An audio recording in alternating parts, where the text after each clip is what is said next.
today it's a real pleasure to be with you, Roger John Hillary, for your books. This is in English, Ghost Heart. Yes. Well, can you tell me about the origin of the story? It's very interesting. Well, it was the second book that was published in the UK. So it was written in 2003, 15 years ago, and published in 2004. I worked for many years to find a publisher. In fact, Papillon de Nuit, which was the first book published in English, was the 24th book that I wrote. Yes. So by the time I got to writing this book, I had a publishing contract. So actually it was the first book that I wrote knowing that people were going to read it. Okay. Because with Papillon de Nuit, it was just another book that I was writing, with no certainty that I would have a publisher. But then, with the publishing contract, we had this opportunity, and I think I wanted to tell a story that really dealt with the power of books, the importance of books, the importance of literature, the concept that a book, just a book, has the power to change somebody's life. But I'm also, very interested in European history. I'm interested in politics. I'm interested in social culture and the Second World War. And I think I just took an opportunity to incorporate as many themes and ideas and concepts into the story as I possibly could. So it's a big story. It spans both Europe and the United States. It spans, 50 or 60 years. But I really also wanted to make it a very personal story. And I chose to write it from a female perspective because I think that was the most challenging idea. Is it difficult to write two books actually? Because there is this book, but there is a book that that Annie O'Neill discovers. The book inside the book. Yes. Well, it's kind of an idea that occurs in many of my novels where there seems to be two stories. Vendetta is the same. Papillon de Nuit is to a degree the same because you have the modern day investigation with the backstory. The same with Les Anonymes. So I found that I write sort of southern slow burn or slow motion thrillers like Sur les Silences. I also write these grand epics like Vendetta and Les Anonymes. But then you also have these more personal and historically related stories like Fantôme de Manhattan. So for me, it's never really a strategic choice. It's never really a planned thing. It's more, what do I feel like writing this time? What kind of story do I want to write? Because I write without a synopsis, I write without a specific outline. I just have a basic idea for a story and I start writing. So it evolves as I go. If you want to know the ending of a book, you have to wait until I've written it because I generally don't know. I generally don't know how it's going to end. I've read two of your other books, which are The Devil on the River and Dark and Broken Heart. Okay. And that's why I wanted to ask you about your style, because I've got the feeling that you like to create your characters before writing. You want to know everything about them. Am I wrong? Or for Annie, for instance, for this book, there is a lot of things, but I like to Robert Forrester and mainly Jack Sullivan because he's very impressive.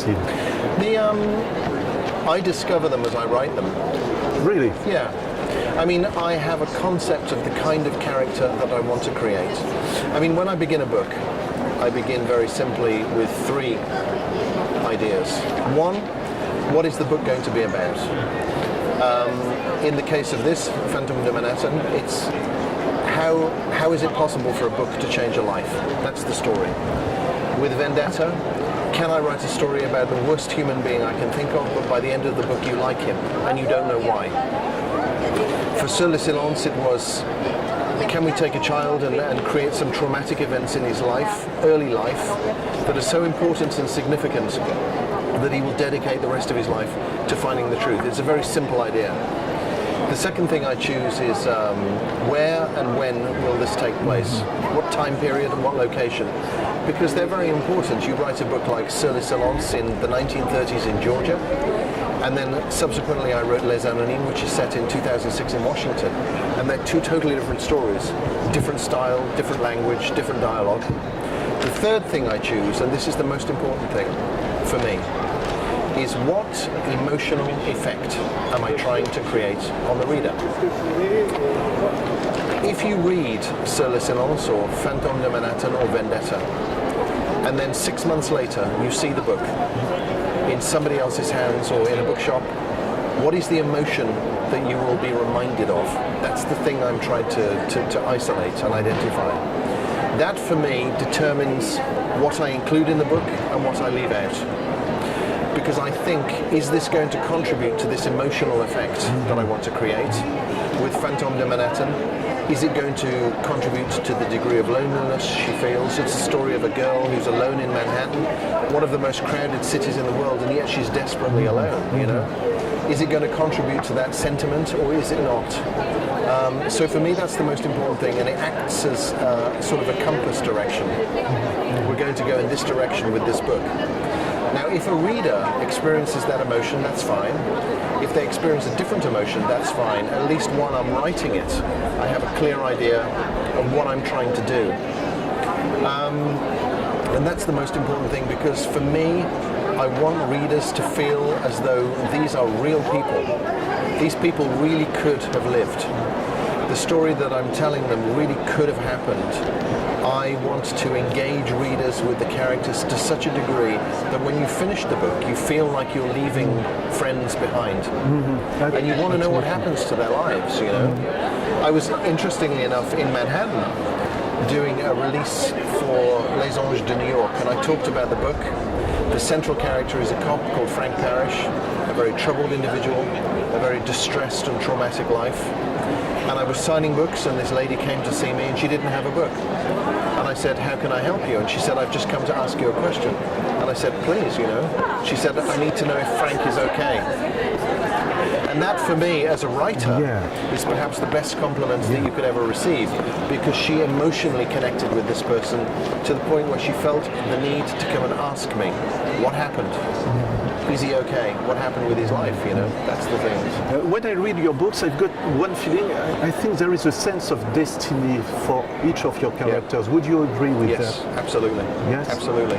But at the same time, perhaps best exemplified in Mauvaise Étoile, people tell me this is a book about destiny. Yes, it very much is a book about destiny, but it's actually about a book, it's actually about how we are capable of changing destiny.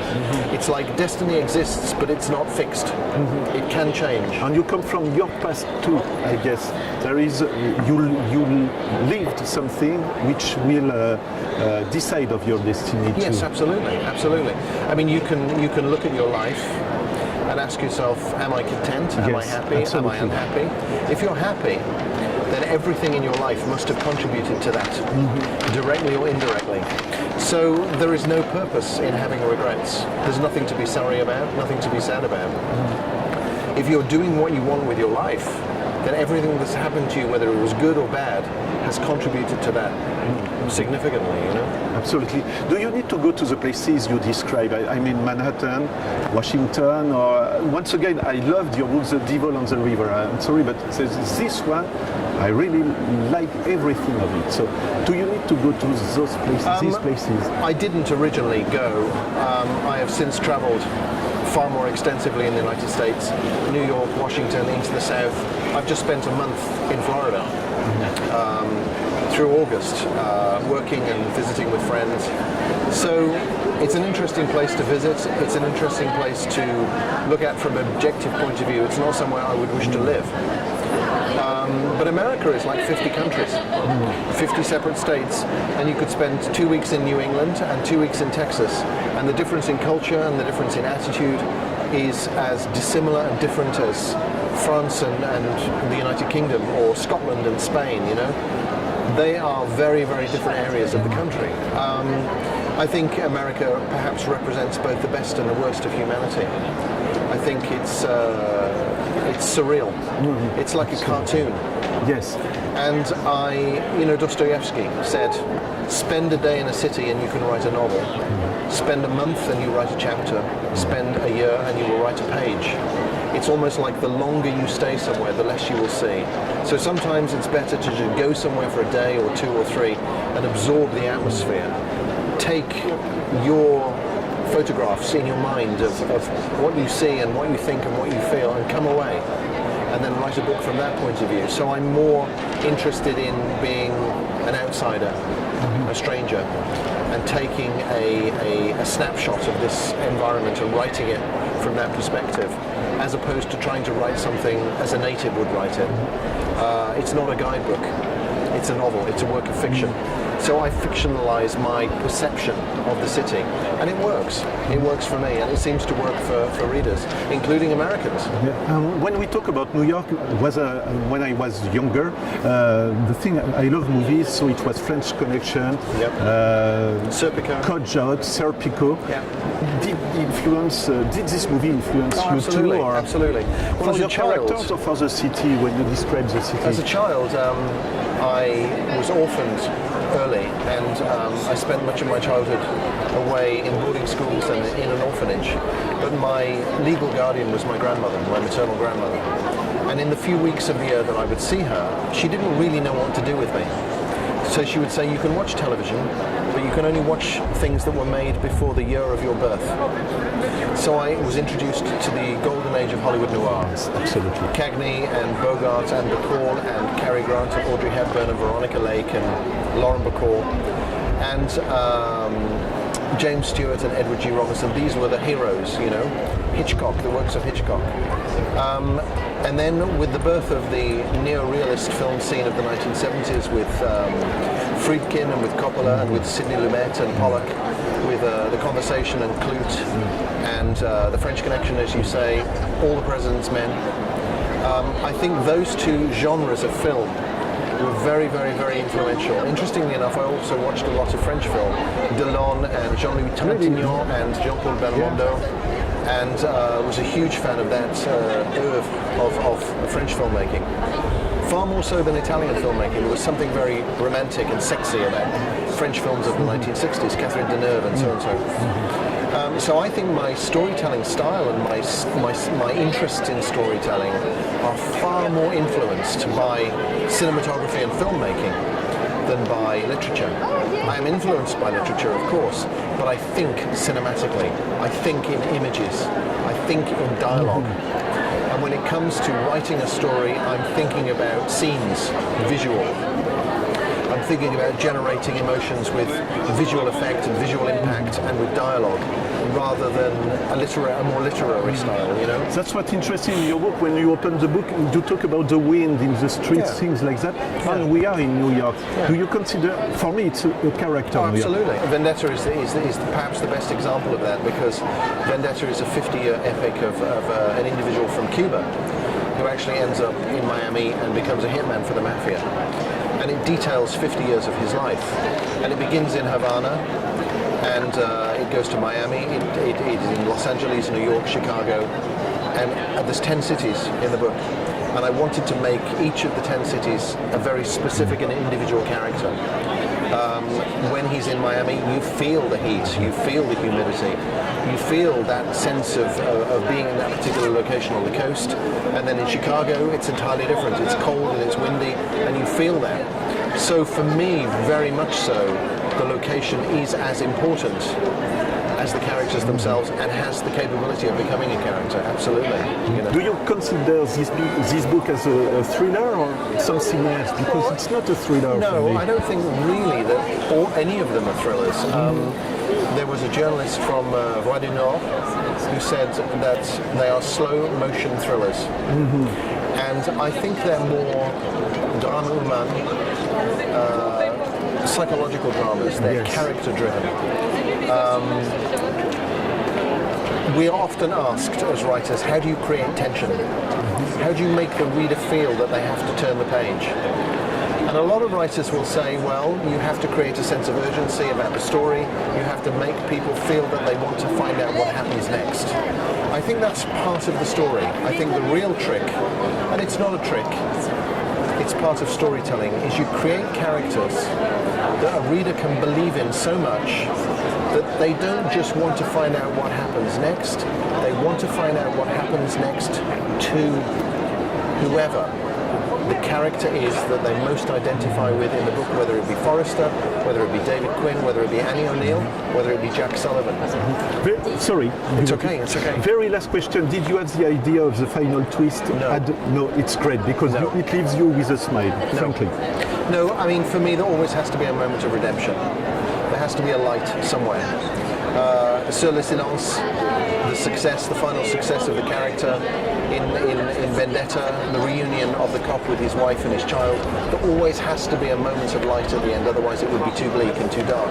But no, I can honestly say that the end of a book really comes to me when I'm writing the last 15 pages. Really? Yes. And did it leave you with a smile, this one? Yes.